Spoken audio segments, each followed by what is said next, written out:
د ننګرهار والي په مشرۍ د غصب مخنیوي تخنیکی پلاوي ناسته وکړه. د ننګرهار والي حاجي ملا محمد نعیم اخوند په مشرۍ چې پر مهال د ولایت مرستیال مولوي غلام رحمان حیدري هم حضور درلود د غصب مخنیوي تخنیکی پلاوي ناسته وکړه.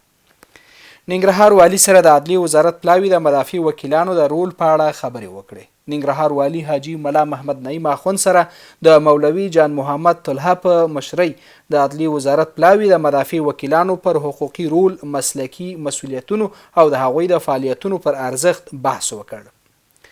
ننګرهار کې یو شمېر خوراکي توکو ته نوې نرخنامې وټاکل شوې. د ننګرهار بیو کنټرول او احتکار مخنیوي ولایتي ګډ کمیسیون له لوري د روژې مبارک میاشتې په مناسبت یو شمېر خوراکي توکو ته نوې نرخنامې وټاکل شوې او اړوندو هټیوالو ته وویشل شوې.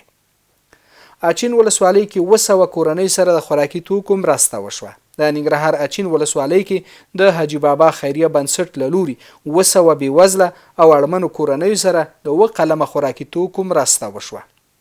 او کاپیسا ولایت کې د روان کال په بهیر کې د څه باندې 216 میلیونو افغانیو په لګښت 108 پراختیایي پروژې پلي شوې دي.